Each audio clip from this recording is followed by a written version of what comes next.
changes have you seen in technology during your lifetime? See, a lot of changes I have seen in technology. I was born in 1931 and now it is 2015. I am 84 years old, and what was happening at that time and what is happening today, there is no connection whatsoever. It's totally different. Let me first talk about telephone. My father was working in the port of Madras. He was a senior officer, so we had a telephone in the house. Those days, the telephone, there used to be a sort of a box. There will be a mouthpiece and there will be a hook at the side where the receiver will be hung. See? So there is no automatic telephone. It had to go through the operator. So if somebody wanted to call my mother or my father or somebody, they from that side used to lift the telephone. The operator will get in touch with them. They will say, I want to talk to so and so person. So the operator will give the connection. So the bell will ring in our house, and my father or mother, whoever it is, will take the telephone. They start talking. As they are talking, if somebody else wanted to talk to my mother or father, and they contact the operator saying, so and so person is wanting to talk to you, can I call them after this talk, or shall I cut off this talk and then give them the line? And whatever instruction is given to the operator will do that one. Either he will allow my father or mother to continue the same talk, or they will tell the other person to hang on and give the new connection to us. That is the way it was working.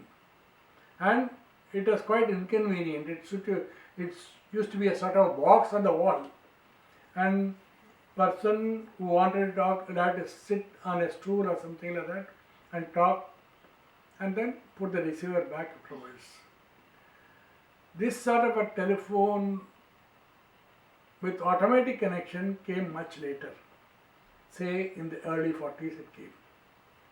Then whoever wanted to phone up, they used to ring up our number. Bell used to ring in our house. We used to pick up the telephone and talk to them. So this system came up. And telephones were very, very rare. Very few people had telephone. People could not afford to have the telephone in their houses. Then slowly things started changing. When I first moved into Bombay in the year 1952, telephones had become more common those days, and to get a telephone was not easy. You had to apply for a telephone and wait for a long time, because they will say you are on the waiting list, it will take 6 months, it will take 1 year, like that. So waiting, either you waited, or if you had a lot of influence, either with the telephone department or the government or something like that, then you used to get the telephone line fast. There came a system where you could pay for the telephone and own it also. That came much later. So in those days, when you had to make a trunk call, again you had to call the operator. You tell the operator, I want so and so in Bombay.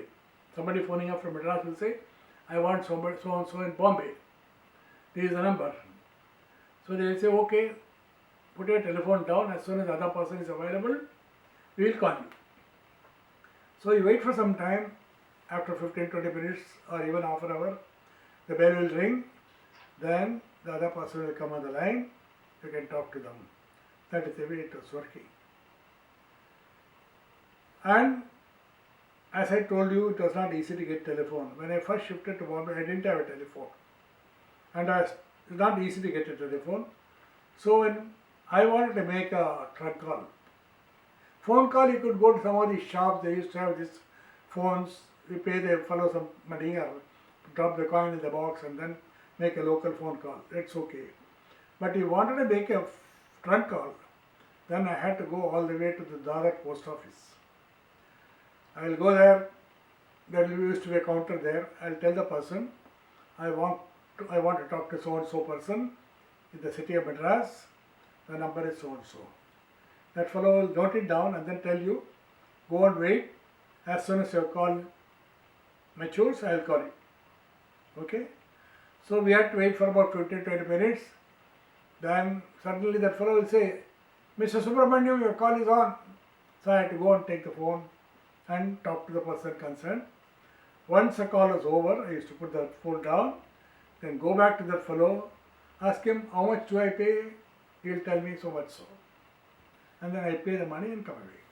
That was the way things were. But today, you can talk to any part of the world in just a moment. One small cell phone is enough for you to contact the whole world.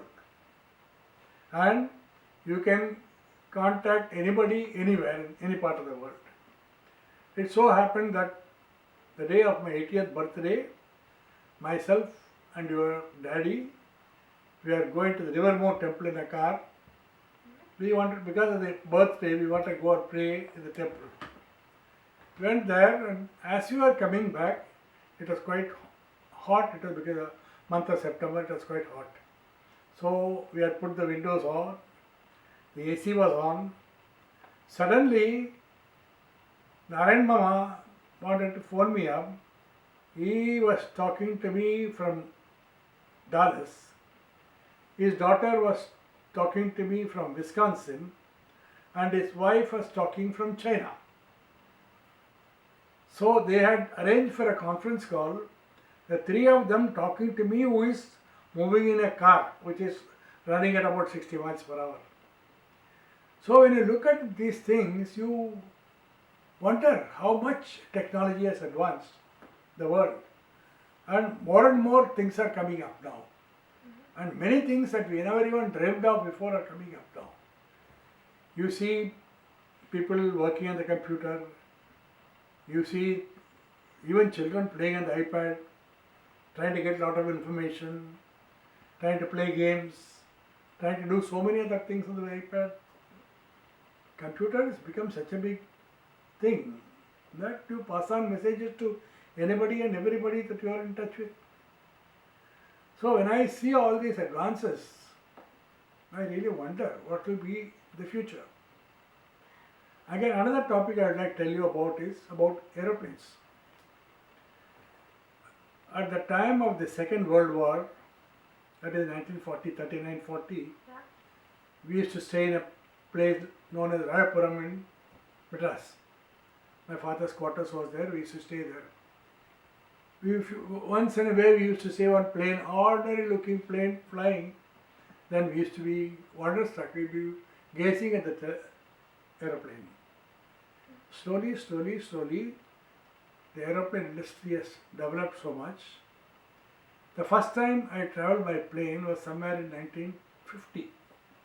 My father's friend took me along with him for a ride from Bangalore to Madras.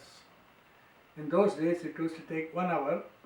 We used to have what are known as Dakota planes. Dakota plane, only 21 people could sit, plus one pilot and one air hostess. Okay. We could travel from Bangalore to Madras in 1 hour. Whereas by road it will take about 4 hours. By train also it will take about 3.5 hours. But we could travel fast. But the planes were flying at 8,000, 9,000 feet.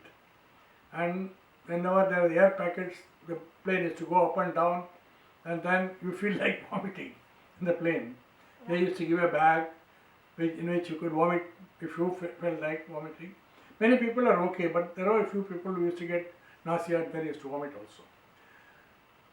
But today, you travel from India to this place, United States, in less than 24 hours.